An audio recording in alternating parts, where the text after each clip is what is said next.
कभी किसी परिक्रमावासी पे हमला किया है इन जानवरों ने? अगर आपको सेवा करनी थी तो आप कोई और जगह भी चुन सकते थे, तो आपने शूलपाणी का जंगल ही क्यों चुना? अगर चैलेंज लेना ही है तो जितना कठिन है उतना लेना चाहिए, लेकिन प्रयास हमारा यही है कि इनकी ज़िंदगी बिगड़नी नहीं मुझे। ये लोग 6 बजे खाना खा के 7 बजे सोने वाले लोग हैं, तो यहाँ इनके जीवन में बिजली ला के इनको रात को 12 बजे तक जगाना नहीं है। यहाँ पे मोबाइल का नेटवर्क नहीं, यहाँ पे मोबाइल चार्ज नहीं होता। ये मेरे ख्याल से अच्छी बात है। दुनिया में कोई एक तो ऐसी जगह होनी चाहिए जहाँ पे इंसान खुद से कनेक्ट का नेटवर्क हो। बिल्कुल। मुझे बताया गया कि ऑन पेपर यहाँ 75-76 स्कूल, 76 स्कूल चल रहे हैं। क्या हकीकत में हर गाँव में स्कूल है, चल रहे हैं सरकार द्वारा? यहाँ पे देखो कि जब हम नर्मदा परिक्रमा पे निकलते हैं तो एक शूलपाणी का ये जंगल आता है और यहाँ रहने वाले लोग लूट लेते हैं। माता के पेट से जैसे निकलता है बच्चा, शूलपाणी के जंगल से परिक्रमावासी वैसे निकलता है। शरीर पे ये लोग कपड़े भी नहीं छोड़ते हैं। इस बारे में अभी आप क्या कहना चाहते हैं? शूलपाणी के लोग मैं बताऊंगा कि बिल्कुल लूट लेते हैं, लेकिन वो परिक्रमावासी चढ़ते हैं क्योंकि सब शहर में रहे, घरों में रहे, अभ्यास तो है नहीं, पर आप लोगों की नजर रहती है कि अगर कोई फिसल गया या इधर था और यहाँ तक नहीं पहुँचा है तो आप लोग को चिंता हो जाती है कि वो दिख नहीं रहा है। बिल्कुल। इस जंगल में बहुत से ऐसे वृक्ष हैं जो बहुत दुर्लभ है और सिर्फ यहीं पे पाए जाते हैं। 4-5 हज़ार परिक्रमाओं में एक आदमी ऐसा मिलता है कि जो प्लास्टिक जमा कर करके जा रहा है। एक भी जगह पे मुझे ऐसा नहीं हुआ कि आश्रम मिला ना, मैंने कभी मैं पेड़ों के नीचे सोया, कभी मैया के किनारे सोया, फिर भी जहाँ भी सोया ना मैया ने मुझे खाना ला के दिया, तो मिलता है। अगर यहाँ पे 100 मूर्ति आते हैं तो उसमें से सिर्फ 12 मूर्ति परिक्रमा पूर्ण करते हैं। तो इसमें से क्यों? हाँ, बीच में शूलपाणी की झाड़ी की कठिनता देख के यहाँ से लेके आगे तक धीरे धीरे परिक्रमा छोड़ देते हैं। एक तो परिक्रमा छोड़ देते हैं, नहीं तो गाड़ी पे जाके आगे बढ़ जाते हैं, नहीं तो वाहन से घर चले जाते हैं। कुछ ना कुछ 100 में से कुछ 10 से 12 लोग ही परिक्रमा पैदल चल के पूरी करते हैं। हम यहाँ पे जो जितने भी आश्रम है ये यहाँ पे बैठे ना, वो उस एक असली परिक्रमावासी की सेवा के लिए बैठे हैं कि वो एक असली परिक्रमावासी आएगा ना तो वो भूखा ना जाए या उसको सब सेवा मिलनी चाहिए। अब उसके साथ जो भी लोड आएगा हम लेने के लिए तैयार है। उस 10 के पीछे 100 आते, 500 आते, आप सबकी सेवा करते हैं, खिलाते हैं कि वो सच्चा परिक्रमावासी मिल जाए। एक सच्चा परिक्रमावासी है ना, वो भूखा ना सोए। नर्मदे हर दादा। नर्मदे हर दादा, पहले तो मुझे आप बताइए कि आप है कहाँ से और आप शूलपाणी के जंगल में कैसे पहुँचे? अच्छा, मैं मूल सांगली से हूँ, लेकिन मेरा शिक्षण सब पुणे शहर में हुआ है। मैं इंजीनियर हूँ और 10 साल IT में जॉब किया था मैंने। लेकिन शुरू से ही मेरा ये तय था स्कूल के जीवन से कि मैं 10 साल से ज़्यादा नौकरी नहीं करूँगा, या जो भी करूँगा 10 साल करूँगा, उसके बाद जो उपजीविका है उसको बंद करके मुख्य जीविका में आ जाऊँगा। तो मुख्य जीविका के तौर पे मैंने नर्मदा परिक्रमा करी थी 2022 में, और तब मुझे शूलपाणी की झाड़ी का प्रथम परिचय उसी समय हुआ था। तो इस झाड़ी से जब मैं जा रहा था तो ये शूलपाणी की झाड़ी में जब पहुँच गया तो मुझे ऐसा मेरा स्वप्न था कि यहाँ पे बहुत झाड़ी होगी, लेकिन देखा कि ये सब पहाड़, आप देख सकते हो कि रूखे सूखे पहाड़ पड़े हैं। तो थोड़ा सा दुख हुआ और 4 दिन में चला यहाँ से, लेकिन एक भी छायादार पेड़ मुझे नहीं मिला। तो मन में से एक संकल्प जागा था कि कभी अगर संभव हो जाए या कुछ संधि मिले तो यहाँ कुछ पेड़ लगाएंगे, ऐसा दिमाग में मैंने उस समय रखा था। और आज से कितने साल पहले? ये 2022 की बात है। 2022 में आपने अप्रैल 22 में आया था। चल के किया आपने परिक्रमा? चल के पैदल जी। पूरा एजुकेशन नहीं था, यहाँ के बच्चे पढ़े लिखे नहीं है क्योंकि स्कूल ही नहीं चलते। तो सोचा था कि अगर चांस मिले तो ये सब में काम करना चाहूँगा मैं। दादा, आपका यहाँ आने का मेन उद्देश्य परिक्रमावासी थे कि आदिवासी थे? दोनों। देखो कैसा है कि परिक्रमावासी सेवा के बिना परिक्रमा कर नहीं सकता, फैक्ट है। मतलब या तो उसका मैया पे पूरा भरोसा होना चाहिए, या तो जो सेवादार है उनके साथ उसका अच्छा तालमेल बैठना चाहिए। दूसरी बात है, यहाँ के जो आदिवासी है, यहाँ इनको परिक्रमावासी छोड़ के और कोई बाहर से आके मिलता ही नहीं है। ये इतना दुर्गम क्षेत्र है, आज भी यहाँ पे बिजली नहीं है, तो आज भी यहाँ पे कोई फैसिलिटी नहीं है, मेडिकल फैसिलिटीज़ नहीं है, कोई पहुँचता नहीं यहाँ पे, तो सिर्फ परिक्रमावासी है जो यहाँ पे पहुँचता है। तो मैं जस्ट ऐसे सोच रहा था कि कुछ ऐसे काम करें कि जिससे परिक्रमावासी और आदिवासी आपस का सम्मान करे, आपस का सम्मान बढ़ाए और आपस का आपसी सहयोग से कुछ अच्छा काम कार्य खड़ा हो जाए। जैसे परिक्रमावासी आता है यहाँ पे, उससे भी अच्छा लगे, और आदिवासी को भी परिक्रमावासी आके रह के गया तो कुछ अच्छा लगे। ऐसा ना हो कि उसके घर में जितना आना था पूरा खत्म हो गया और परिक्रमावासी भी चला गया, वापस आया नहीं। तो ऐसा कुछ करने की इच्छा थी, इसलिए मैं यहाँ पे तो दादा, वैसे आपके परिवार में कौन कौन है? परिवार में तो माताजी है, पिताजी है, पत्नी है, मेरा पुत्र है, वो 8वीं में पढ़ता है। तो आप उनको छोड़ के यहाँ रह रहे हैं? मुझे देखो, हम सबसे वो जो प्लेज लेते ना, प्रतिज्ञा, भारत मेरा देश है, सभी भारतीय मेरे बांधव हैं, तो ये सब मेरे बांधव ही है। तो आप तो यहाँ सेवा कर रहे हैं, तो घर परिवार कैसे चलता है? घर परिवार का वो सब सेटिंग 10 साल जो मैंने लिए थे ना, उस समय जो मैंने आपने सिर्फ job वही की सिर्फ थी? जॉब ही किया था और कुछ नहीं किया था। उस समय पूरा फोकस जॉब पे करके जो भी है, जैसे मेरे ऑफिस के कलीग आज भी मुझे यहाँ मिलने के लिए आते हैं। अच्छा। आप सोच सकते हो कि कॉर्पोरेट वर्ल्ड के लोग एक बार बिछड़ गए तो मिलते नहीं है मिलते भी दोबारा। नहीं, यहाँ इतना दूर ढूंढ ढूंढ के लोग आते हैं मिलने के लिए। मतलब आपकी पत्नी बच्चे ने आपको परमिशन दी, माता जी, जी, पिता ने, बिल्कुल, बिल्कुल। कि आप उनके भले सहयोग से- यहाँ उनके सहयोग से जंगल सब में चलता है। शूल पानी में सेवा करो। बिल्कुल। तो जरूरतें ज़्यादा नहीं बढ़ाएंगे तो हम जल्दी मुक्त हो हो जाते हैं। सकता है, मुक्त हो सकते हैं जल्दी। बिल्कुल जल्दी मुक्त हो जाते दादा, आपके इधर आश्रम में कितने परिक्रमावासी आ जाते हैं परिक्रमा के दौरान? हैं। हाँ, अभी हर साल से इसका ग्राफ बढ़ते जा रहा है, क्योंकि यूट्यूबर्स और सोशल मीडिया के कारण लोगों को परिक्रमा पता चल रही है, पुस्तकों के कारण। शुरू में जब फुरला मामा 35 साल पहले सेवा देते थे, उस समय दिन के 15-20 या कभी कभी 30 परिक्रमा से आते थे, जो आज उन्होंने से मुझे बताया। 35 साल पहले। 35 साल पहले। और उस वक्त सिर्फ आदिवासी लोग ही परिक्रमा वासियों की सेवा करते हाँ, थे, बिल्कुल। आश्रम व्यवस्था नहीं थी इधर। हाँ, आज भी आदिवासी ये आदिवासियों का ही आश्रम है पूरा। यहाँ पे जो भी सेवादार है सब आदिवासी है। तो इस साल का आंकड़ा बताऊं तो इस साल हमने ज़्यादा से ज़्यादा एक दिन में 500 परिक्रमावासियों की सेवा करी है। 500 परिक्रमा एक दिन में, मतलब सुबह से लेकर शाम तक 500 परिक्रमावासी। और वैसे दादा, आश्रम की व्यवस्था देखी जाए तो 500 लोगों को रखने की जगह तो बहुत नहीं ज़्यादा है। नहीं, बिल्कुल। कैसा है देखो, 200-250 लोग एक साथ जब यहाँ रहते हैं ना, तो व्यवस्था पे पूरा लोड आ जाता है, आता लोड आ है। जाता है। क्योंकि यहाँ पानी की समस्या थी, आज भी है लेकिन अभी थोड़ी कम करी है। पानी की समस्या है और बाकी जो सैनिटेशन की समस्या है, तो ये सब लोड आता है। तो मेरे ख्याल से परिक्रमा वासियों ने भी इसका थोड़ा सा सोचना चाहिए कि जैसे ग्रुप में परिक्रमा करते हैं, 30-30, 40-40 के ग्रुप में लोग चलते हैं, तो इससे आश्रमों में अचानक लोड आ जाता है। परिक्रमा ये अकेले में करने का विषय है, शांति से निकलो और किनारे किनारे अगर चलोगे तो आपको आनंद मैया ज़्यादा के मिलेगा। साथ चलेंगे तब प्रकृति का बिल्कुल। ईश्वरीय अनुभव होगा। 30 के ग्रुप में 20-10 के ग्रुप में बातें, मन तो भटकता बाहर ही बिल्कुल, रहेगा। वो बिल्कुल, बातें पंचायत शहरों में भी होती है, घरों में, जी। और फिर वो इन जंगलों में परिक्रमा में भी, तो बिल्कुल वो परिक्रमा का लाभ नहीं मिलता है, नहीं मुझे मिलता। ऐसा लगता है। अकेले में ही परिक्रमा करनी चाहिए हमेशा। दादा, मैं देख रही हूँ कि शूल पानी का 200 किलोमीटर का है लगभग बिल्कुल, दायरा। हाँ, बिल्कुल। ना यहाँ पे पानी है, हम्म, इसीलिए पहाड़ों की ये हालत है। ना मुझे यहाँ पे बिजली दिख रही है। बिजली भी शायद अभी यहाँ के आदिवासियों ने बताया 2025 में ही, अभी गए साल ही खंबे लगाए, खंबे पर लगाए। उसमें भी कनेक्शन नहीं दिया प्रोसेस गया चल रहा है। है, बिल्कुल। तो भारत को आज़ाद हुए तो बाबा कब 70-75 साल होने को आए, अब जाके तो उन्होंने खंबे दिए पर लाइट नहीं आई है। पानी की तकलीफ है कि पेड़ सब मर गए हैं, सूख गए हैं या काट लिए गए हैं, तो अब ये रेगिस्तान जैसा होता जा रहा है। यहाँ दादा, पे अगर आपको सेवा करनी थी तो आप कोई और जगह भी चुन सकते थे, तो आपने शूल पानी का जंगल ही क्यों चुना? ये जगह ऐसी थी ना मैया कि देखो, मैया किनारे आश्रम बहुत है, लेकिन जहाँ पे रोड पहुँचा है, सुविधा पहुँची है, बिजली पहुँची है ना, वहाँ तक हर कोई पहुँच जाता है। ये क्षेत्र इतना दुर्गम है कि यहाँ पे कोई नहीं आता। कोई नहीं आता। तो यहाँ पे सेवा देने की इच्छा बहुत है इन लोगों की, लेकिन रिसोर्सेज नहीं है, संसाधन उपलब्ध बिल्कुल। नहीं है। तो इसलिए मैंने सोचा कि देखो, अगर चैलेंज लेना ही है तो जितना कठिन है सही उतना है। लेना चाहिए। तो इसलिए मुझे ये जगह, वो परिक्रमा में रोड डायरी लिखता था, तो डायरी में मैंने स्टार करके रखा था कि अगर मुझे मौका मिले मैं यहाँ वापस आऊँगा, क्योंकि मतलब परिक्रमा आप मार्ग लोग में का है। जो जब चलता है, अभी फिलहाल सोलर पे चल रहा है, बिल्कुल, यहाँ बिजली दिन नहीं भर है। में जो आपका सोलर चार्ज हुआ उसी से रात निकलती है। लेकिन प्रयास हमारा यही है कि इनकी ज़िंदगी बिगड़नी नहीं मुझे। ये लोग 6 बजे खाना खा के 7 बजे सोने वाले लोग हैं, तो यहाँ यहाँ आदिवासी इनके लोग। जीवन में बिजली ला के इनको रात को 12 बजे तक जगाना नहीं है। यहाँ पे मोबाइल का नेटवर्क नहीं, यहाँ पे सही। मोबाइल चार्ज नहीं होता। ये मेरे ख्याल से अच्छी बात है। सही। दुनिया में कोई एक तो ऐसी जगह होनी चाहिए जहाँ पे इंसान आपका खुद से कनेक्ट का नेटवर्क हो। बिल्कुल सही है। तो यहाँ पे कोई नेटवर्क नहीं आता, और इसका हमें गर्व है कि यहाँ पे नेटवर्क नहीं आता। यहाँ पे रेडियो भी नहीं चलता, कोई मन की बात कुछ नहीं चलती, तो अपने मन से बात होती दादा, इसका बेनिफिट ये है कि ना यहाँ की सभ्यता संभली रहेगी। बिल्कुल। क्योंकि जो शहरों में कचरा है, दिखावा है, शोबाजी है, ग्लैमर है, चकाचौंध है, गंदगी है, नेताओं की लड़ाई है, अश्लीलता है, अगर मोबाइल नहीं चल रहा है, टीवी रेडियो नहीं चल रहा है, तो वो गंदगी यहाँ पहाड़ों पे जंगल में प्रवेश नहीं नहीं करेगी। करेगी, सही तो बात कम से कम ये बचे रहेंगे। वहाँ जो बुरी हालत है, हम्म। जो स्ट्रेस है, डिप्रेशन है, वो तो आप जानते हैं, आप भी बिल्कुल। खुद पुणे से हैं। तो जी।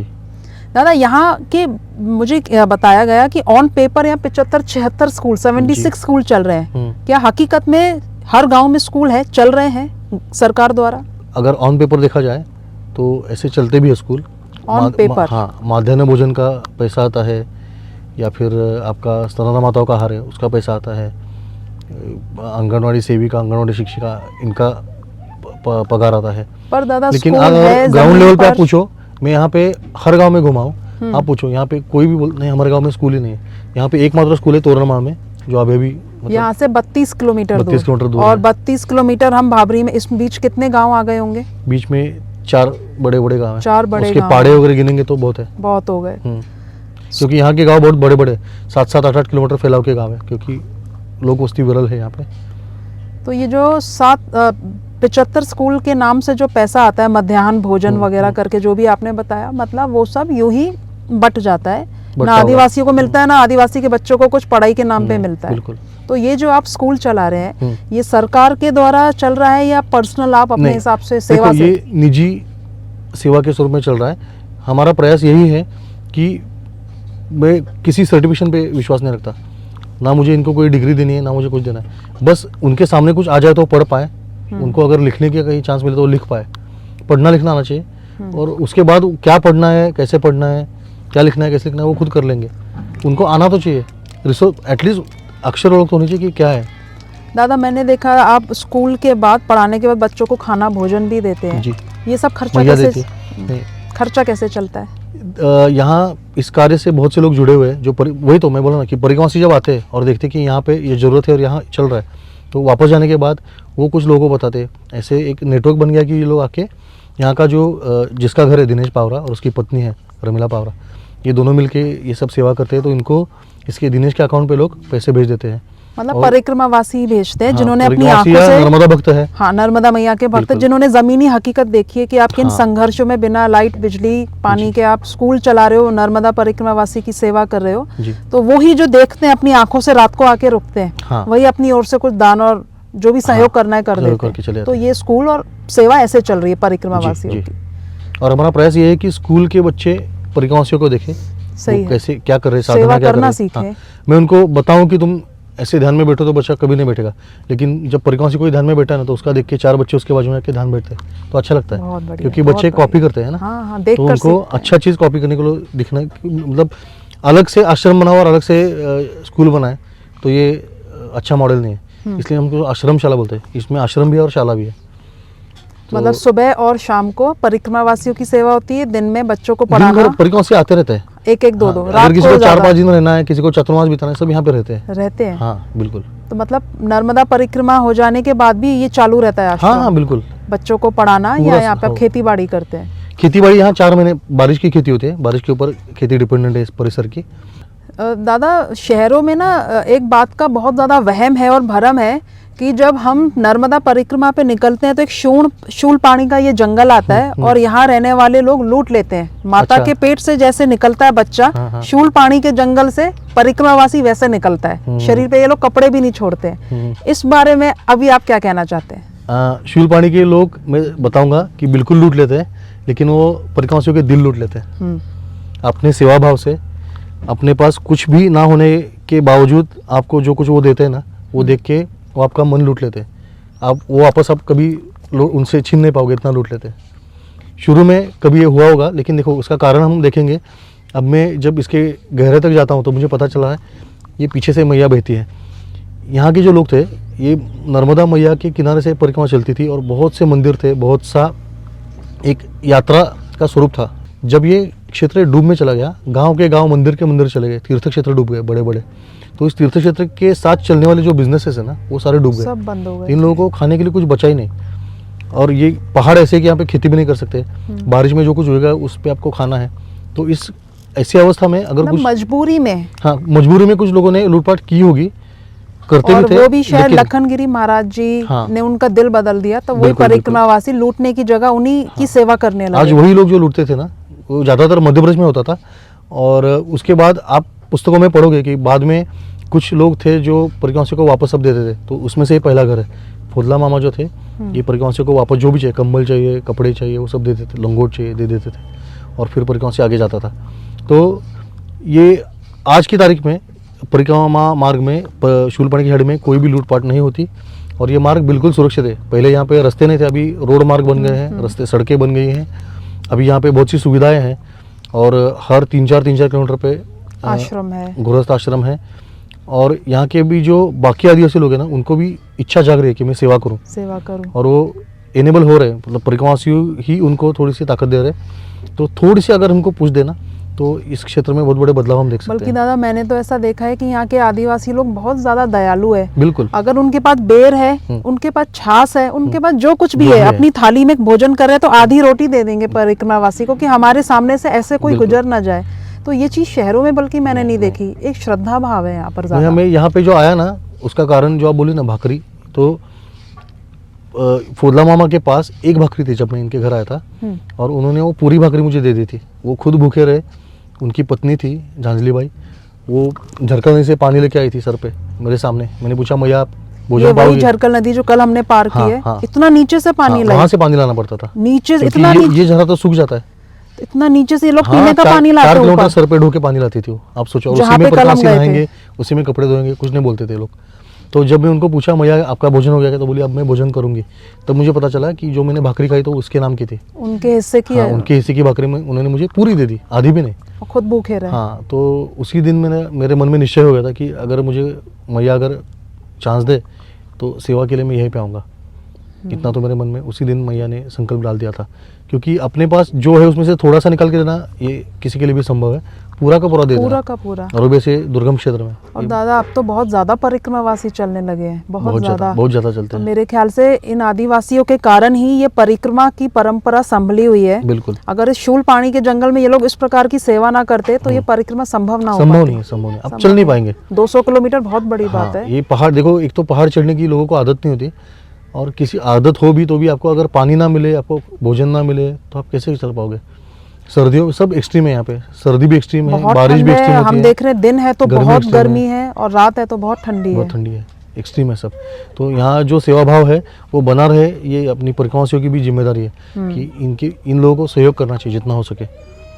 इनको मेरा थोड़ा सा आप सबसे एक निवेदन है, ये आश्रम कैसे चल रहा है आपने देखा वीडियोस के माध्यम से।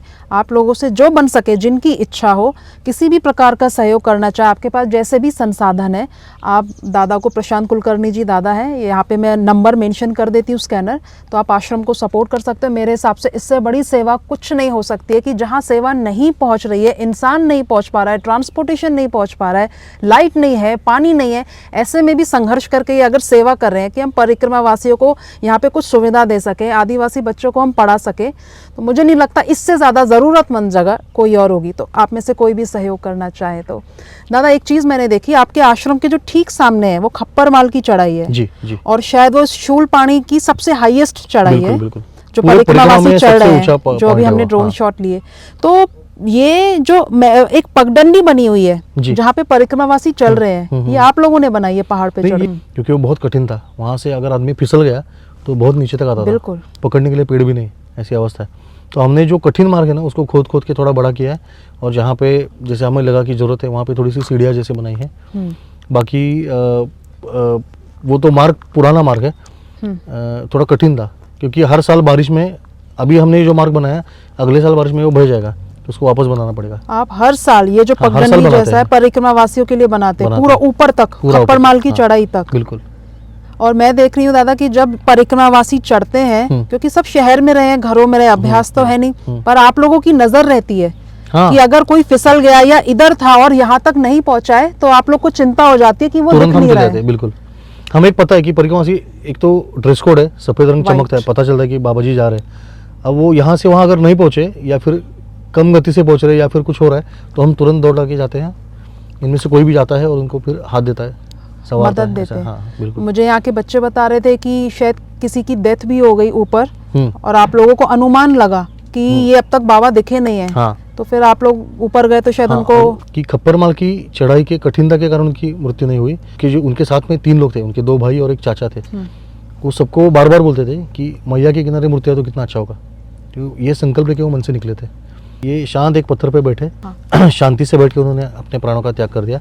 लोगों ने ये मन में पक्का रखना चाहिए कि परिक्रमा कठिन नहीं है, उनका समय आया था इसलिए वो चले गए। दादा जन्म से पहले मृत्यु तय है, हाँ, मतलब बिल्कुल। जन्म होगा नहीं होगा एक बच्चे का इस घर में, ये अनिश्चित है। कुछ लोगों को बिना बच्चा हुए भी पूरा जीवन निकल जाता है, पर जिसने जन्म लिया वो मरेगा नहीं, ये इसमें कोई डाउट नहीं है।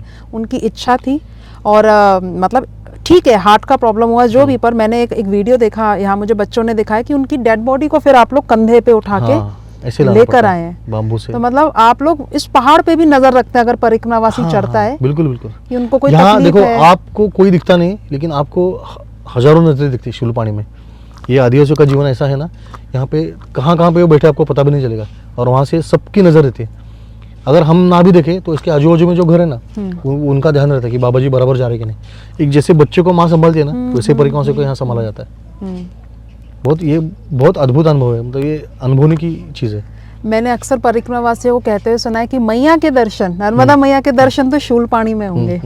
तो ये जितना कठिन मार्ग है, तो ऐसा है कि नर्मदा मैया की भी यहाँ ज्यादा नजर, ज्यादा करुणा, ज्यादा ममता है, ज्यादा ध्यान है। और कभी भी किसी भी परिक्रमा वासी कितने मिल रहे हैं, मतलब दिन के 100-200 मिल रहे हैं दादा, पर कोई एक ऐसा बंदा ये नहीं कह रहा है कि मैं आज भूखा हूँ या मैं भूखा सोया, मतलब मैया खिलाई देती है। बिल्कुल बिल्कुल, ऐसे जंगलों में भी। हाँ, हमने बहुत बार अनुभव किया है। जैसे कुछ चीज़ महापूर्ण हो गई हो आश्रम में, और कुछ लाना है और जाने के लिए समय नहीं, क्योंकि परिक्रमा की सेवा में, तो अचानक कोई गाड़ी लेके आता है और वही सब सामग्री लेके जाता है।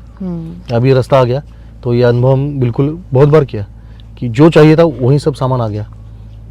दादा, शूल पानी के जंगल में शेर भी है। हाँ, लक्कड़ वगैरह भी आपने मेरे को बताया, दिखाया, एक शेर की गुफा भी दिखाई आपने। कभी किसी परिक्रमा वासी पे हमला किया है इन जानवरों ने? नहीं। या आदिवासियों पे जो यहाँ के स्थायी हैं? नहीं, लोगों पे नहीं।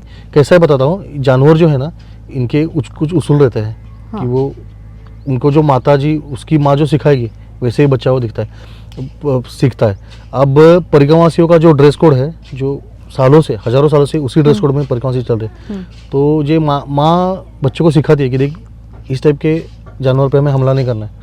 मतलब तो ये परिक्रमावासी जो सफेद हाथ में डंडा लेके, बड़ा झोला लेके, सफेद कपड़े पहन के जा रहे हैं ना, सर में पहन के, उस पे कुछ नहीं करना है। ये तो बहुत अद्भुत बात बताई इन्होंने। तो ये पीढ़ी दर पीढ़ी उनमें भी ये ट्रांसफर हो रहा है। शेर जानवर है, उन्होंने भी पीढ़ी दर पीढ़ी अपने बच्चों को समझाया, सिखाया है कि ऐसे सफेद कपड़े इधर बैग हो, उन पे हमला नहीं करना है। एक उदाहरण बताओ इतिहास में कि परिक्रमावासियों पे हमला हुआ हो? कभी नहीं हुआ। कोई भी जानवर कभी नहीं करता, उनको पता है कि इनको हाथ नहीं लगाना।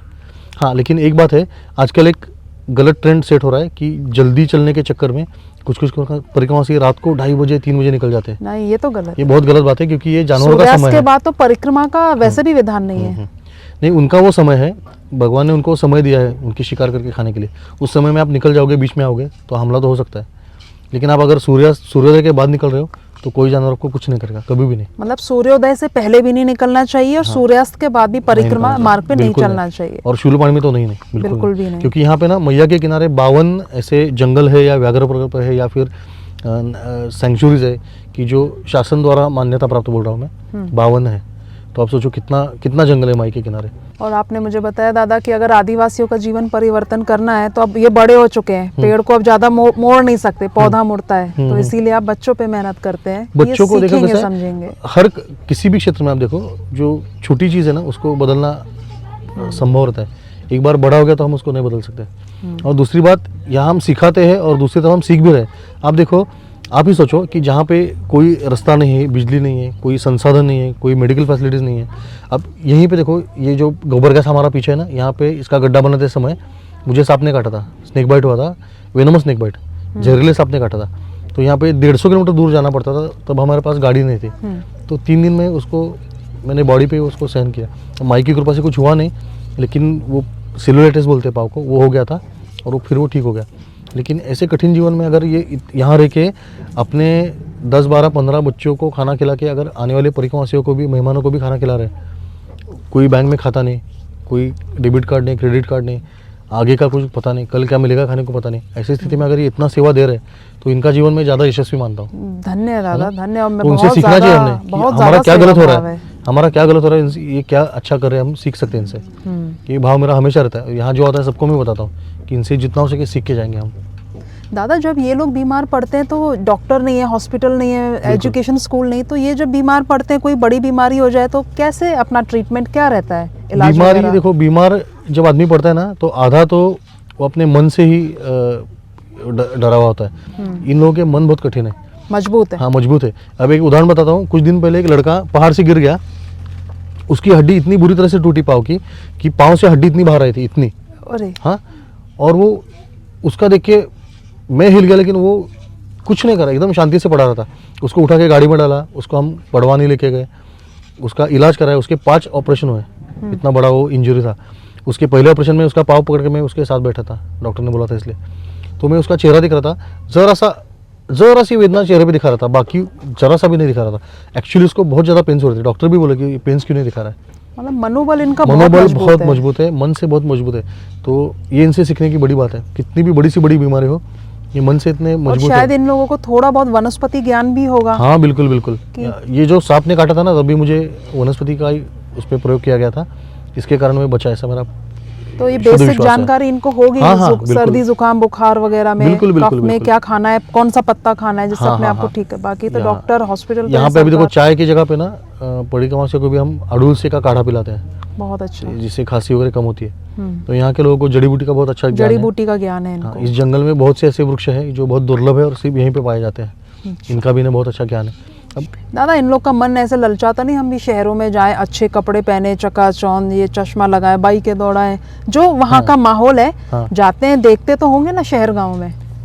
ज़्यादा लोग तो शहर जाते ही नहीं यहाँ पे, और अगर जहाँ गए भी तो 10 दिन से ज़्यादा वो टिकते नहीं वहाँ पे। नहीं अच्छा लगता हाँ, उनको वहाँ। वापस घर आने की बहुत बहुत ओढ़ रहे थे, मैंने देखा है। बहुत अच्छा। हमने बहुत बार ऐसा प्रयास किया कि कुछ बच्चों को बाहर सीखने के लिए भेजा, वो 10 दिन के अंदर भाग गया था वापस। क्योंकि मेरे को दादा चिंता ये रहती है कि जिस दिन यहाँ मोबाइल चालू हो गया, हाँ। फेसबुक, इंस्टाग्राम और यूट्यूब चलेंगे, वहाँ की चकाचौंध और गंदगी जब दिखेगी, बिल्कुल। मेरे को चिंता होती है कि यहाँ की सभ्यता, यहाँ का जो प्रकृति से जुड़ा हुआ जीवन है, वो नष्ट ना हो जाए।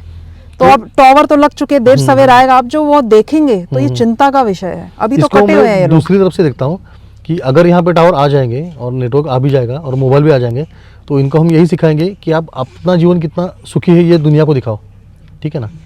आप ये डाउनलोड कर सकते हैं, उसे अपलोड भी कर सकते हैं। तो यहाँ का जीवन अगर वो कैप्चर करके अपलोड करेंगे ना, तो पूरी दुनिया देखेगी और दुनिया भी सोचेगी कि यार हमें ऐसे जीना चाहिए। और वो दुनिया अगर यहाँ आई, हाँ, इनके वीडियोस देख के, हरियाली पहाड़ देख के, और यहाँ फिर तबाही आएगा, इंसान प्लास्टिक इस्तेमाल करेगा, गंदगी बिल्कुल, करेगा, बिल्कुल। गंदी तरीके से रहना, ज्यादा जानवरों को मारना, हम्म। तो फिर यहाँ वापस प्रकृति नष्ट होगी। इसीलिए ना, आदान प्रदान बहुत बुरा है दादा, अगर देखे तो। हाँ हाँ, तो हमारा भी अगला प्रयास वही है कि परिक्रमावासी भी जो आते हैं ना यहाँ पे, तो उनको बताएं कि आपको इस क्षेत्र में, जो जंगल क्षेत्र है, इसमें आपको कैसे रहना है, कैसे बिहेव करना है। क्योंकि यहाँ पे कुछ नियम है, उनका अगर आप पालन करेंगे तो देखो, इस जंगल से हमें कुछ लेना भी नहीं है और जितना हो सके इसमें देना है। तो यही हमारा प्रयास चल रहा है। अभी पेड़ जो हम लगा रहे हैं ना, उसका प्रयास ही ये है कि देखो, हमारे पीढ़ी और दर पीढ़ियों ने पेड़ काटे हैं। जैसे कोई फर्नीचर हो, कुछ भी काम के लिए हमने बहुत लकड़ी यूज़ करी है। माचिस से लेकर हर चीज़ में लकड़ी लगती है। तो उस लकड़ी को हमने यूज़ तो किया, लेकिन वापस तो दिया नहीं। तो वो देने का काम अभी हमारा है। तो ये हम बच्चों को सिखाते हैं कि आप जितना हो सके पेड़ लगाओ, पेड़ों को पानी डालो और बीज फेंको, जो भी कर सके प्रकृति के लिए जितना कर सके करो। देखो, इसका परिणाम दिखता है। यहाँ पे कोई पंछी में जब रहता था पहले नहीं दिखते थे, अभी लगभग 30 प्रजाति के पंछी मैंने यहाँ पे नोट किए हुए हैं, जो यहाँ पे आते हैं, बड़ी संख्या में आते हैं। कीटक दिखने लगे हैं, सांप निकलते हैं। यहाँ बच्चों को सांप पकड़ना भी सिखाया है। सांप को अभी लोग मारते नहीं, पहले मार डालते थे। मैंने इनको सिखाया कि प्रकृति का आवश्यक घटक है, अभी सांप को भी कोई नहीं मारता। दादा एक चीज मैंने यहाँ देखी है कि बहुत साफ सुथरा है। ऐसे आदिवासियों ने अपना जंगल, अपने घर, प्रकृति को बहुत सुंदर रखा है, लेकिन जहाँ जहाँ पड़ाव है परिक्रमावासी का, जो वो लोग रहते तो वहाँ ढेर प्लास्टिक है, वही गंदगी है। बिल्कुल। तो लोगों से हाथ जोड़ के निवेदन है, हमने हमारे शहर तो तबाह कर डाले, हमने हमारे गांव तो तबाह कर डाले, बट एटलीस्ट हम इन, अगर आप यहाँ परिक्रमा से गुजरते हैं तो कम से कम इन जंगलों का सत्कार कीजिए। यहाँ प्लास्टिक को डिस्पोज करने का कोई साधन नहीं है पहाड़ों पर। तो ऐसे समझदार परिक्रमावासी भी देखे जो अपना प्लास्टिक जो यूज किया बैग में डाल के जाते हैं कि कहीं डिस्पोज करेंगे आगे जाके, पर जंगल में 4-5 हजार में ऐसा एक आध दिख जाता है। हाँ, बहुत रेयर, जो थोड़े से 4-5 हजार एजुकेटेड है। परिक्रमावासियों में, ये और मैं मैया के सामने बैठ के बोल रहा हूँ, 4-5 हजार परिक्रमावासियों में एक आदमी ऐसा मिलता है कि जो प्लास्टिक जमा कर करके जा रहा है। ये बहुत, बाकी हमारे चारों ओर जहाँ परिक्रमावासी रहा है वो गंदगी सब करके गया बिल्कुल, है। ऐसे पहाड़ों पे उनको विचार नहीं आता है कि यहाँ प्लास्टिक डिस्पोज होने का साधन क्या साधन है, नहीं। कुछ भी तो नहीं हम है। क्या करते हैं, परिक्रमावासियों का जो प्लास्टिक डालते हैं वो खुद हम जमा करते हैं, रोज 2-2.5 किलो निकलता है। आपका फिर वो काम बढ़ा ना होता। हाँ, जिस भी स्वरूप में प्लास्टिक ले जाते हो साथ में आपके, वो किसी न किसी दिन सीधा मैया में जाने वाला है। और जिस दिन आपके हाथ का प्लास्टिक मैया में गया, आपका परिक्रमा का पूरा पुण्य नष्ट है। आपको उस परिक्रमा का इतना सा भी पुण्य नहीं मिलेगा, क्योंकि आपने मैया में गंदगी फैलाई है। तो आपको अगर परिक्रमा का पूर्ण पुण्य चाहिए ना, तो आप आपके साथ प्लास्टिक का एक तिनका भी मत रखो। दुकान से ही लेने में मना करो। हम करते हैं, हम जहाँ भी जाते हैं हम प्लास्टिक लेते ही नहीं है। हम बोलते कि हाथ जोड़ के विनती करते कि आप प्लास्टिक ले जाओ आपके साथ, हमें सिर्फ चीज़ वस्तु चाहिए। और पहले इससे देखो 20-25 साल पहले कहाँ प्लास्टिक था, सही, तभी तो भी सब व्यवहार परिक्रमा चलते हो थे। रही थी, घर चल तभी व्यवहार चल रहे रहे थे। बिल्कुल, व्यवहार हो रहा आपके पास कमंडलू है, क्यों प्लास्टिक चाहिए आपको? दादा मैंने ना आश्रमों में एक दिक्कत सुनी है, लगभग सभी आश्रम में एक कॉमन बात बता रहे हैं कि ना परिक्रमावासी ऐसे डिमांडिंग टाइप से भी आ रहे हैं कि ये खाने में चाहिए, जैसे आज मेन्यू में क्या है, आज क्या बना है। हाँ। भाई ऐसे जंगल में अगर आपको रोटी या चावल, दाल चावल मिल जा रहा है, आप धन भाग हो जाने चाहिए कि मैया ने कहा जंगल में दिया। तो क्या आपको भी इस दिक्कत का सामना करना पड़ता है? झगड़ा, ऐसा खाना चाहिए, ऐसा नहीं चाहिए, हर रोज करना पड़ता है। सबसे बड़ी बात तो परिक्रमा शुरू करने का जो दिन बताया गया है, मतलब त्रिपुरारी पूर्णिमा के बाद चालू होती या देवउठनी एकादशी के बाद, उससे पहले एक महीने तक परिक्रमा से अभी आना चालू हो गया। उससे पहले वो तो मेरे ख्याल से गलत है, बहुत गलत है। आश्रम को सुविधा बनाने में कुछ समय लगता है, उनको वो समय दे देना चाहिए। एक सुविधा खड़ी करने में समय लगता है ना, वो अगर नहीं दिया तो वो सेवा नहीं कर पाएंगे आपकी। शास्त्रों में वर्णन है कि देव उठनी नवंबर में जो दिवाली के बाद एकादशी आती है उसके बाद ही परिक्रमा शुरू होती है। अगर कोई उससे पहले, हमें टाइम नहीं है, हमें अभी छुट्टी मिली है, जिस भी कारण से आप जल्दी उठाते हैं, आपको उस परिक्रमा का पुण्य नहीं मिलेगा, क्योंकि भगवान सोए हुए हैं। हाँ, देवता सोए हुए हैं, भगवान सोए हुए हैं। उस समय में आपका किया हुआ कोई भी पुण्य कार्य, यज्ञ भी वर्जित है, कोई दैवी कार्य वर्जित है, आप परिक्रमा करेंगे वो फलेगी नहीं। तो इस बात पे थोड़ा ध्यान दीजिए। ये बात आपने सही बोली कि आश्रमों को अपनी सेटिंग करने में, जमने में भी टाइम लगता है, सामग्री जमा करनी है, धान्य लाना सही है। हाँ? सही, क्योंकि अभी बारिश बिल्कुल रुकी होती है, वापस खेत के काम रहते हैं। हाँ, नवंबर में खेती के काम रहते हैं। अब आपकी फसल काटनी हो तो फसल पहले काटेगा कि परिक्रमासी की सेवा करेगा? तो ऑब्वियसली वो परिक्रमासियों की सेवा करता है, फिर उसका खेती का काम पीछे रह जाता है। लोड तो आया ना, फिर आश्रम बहुत लोड आ जाता है, तो ये टालना चाहिए। दूसरी बात उनको भी पुण्य नहीं होगा दादा। हाँ, आपको ये मांगना ही नहीं चाहिए कि देखो परिक्रमासी है ना, तो आप उस परिक्रमा के समय तक आप याचक हो, तो याचक भिक्षुक हो, आपने कभी ये बोलना नहीं चाहिए कि मुझे ये चाहिए या ये नहीं चाहिए। जो भी मिले आपको, जो प्राप्त है पर्याप्त है, इस मंत्र और दादा मैं देख रही हूँ कि हर आश्रम अपने से बहुत ज्यादा अच्छा खिला रहा है। हाँ। कल भी इधर आपने जलेबियां बांटी है। इस जंगल में अगर जलेबी देखने को मिल जाए आश्चर्य है। तो हर आश्रम अपनी ओर से जो बेहतर, बेस्ट में बेस्ट कर सकता है कर रहा है। उसके बाद अगर अब यहाँ पे ओवर डिमांडिंग होंगे, ऐसा खाना जैसा घरों में खाते हैं, तो उन्हें भी सोचना चाहिए कि हम परिक्रमा, हम तपस्या करने निकले। हमारे जबान पे ये शब्द ही नहीं आना चाहिए कि ऐसा चाहिए और ऐसा नहीं चाहिए। एक बहुत दुर्दैवी की बात बताता हूँ। ओंकारेश्वर से 8वें या 10वें दिन में या 15वें दिन में अपना आश्रम आता है, अपने अपने चलने की गति से।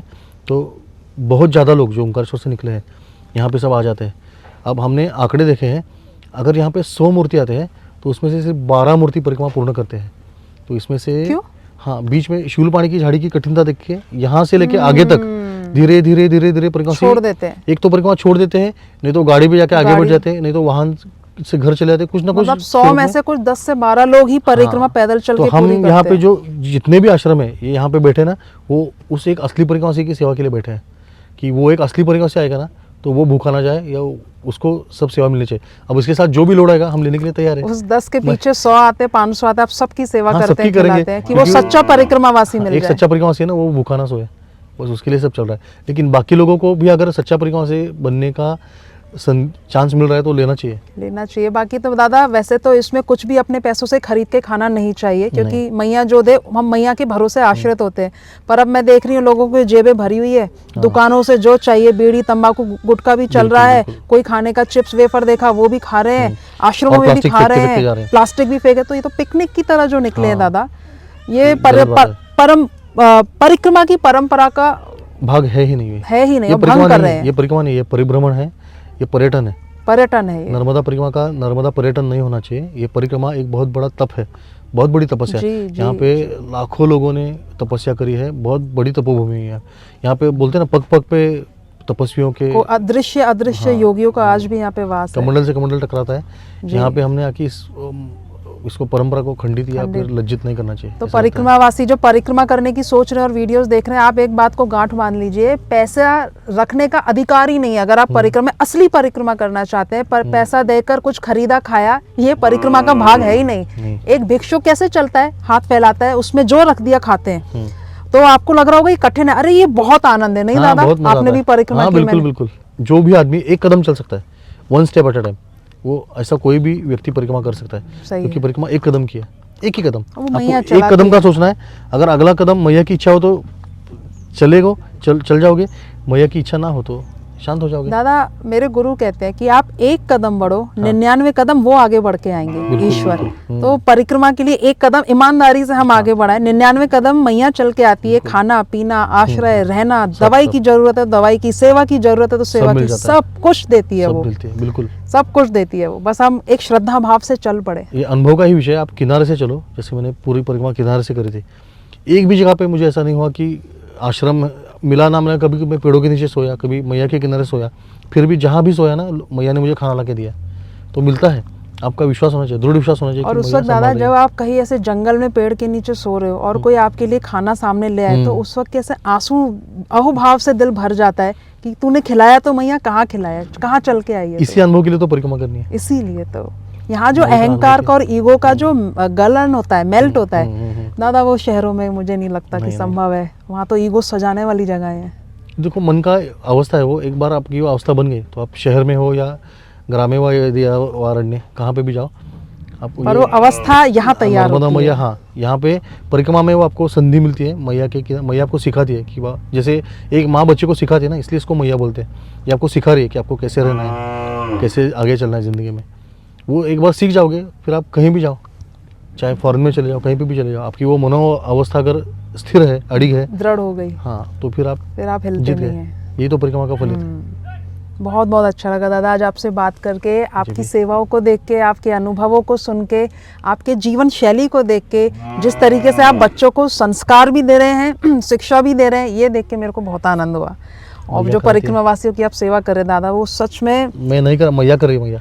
हाँ, ये सब पर नहीं बोला। मैया ने आपको चुना है ना दादा, ये माध्यम देख के है मेरे बस। को आनंद है, क्योंकि ये सबके भाग्य में नहीं आता है। तो मैया ने आपको चुना और हमें आज आपके दर्शन हुए, आज आपसे बात करने का मौका मिला, हमें आपके आश्रम में 4 दिन रहने का मौका मिला। तो ये हमारा बहुत बहुत सौभाग्य मैया का दादा। आश्रम है। नर्मदे प्रणाम, हर, नर्मदे हर।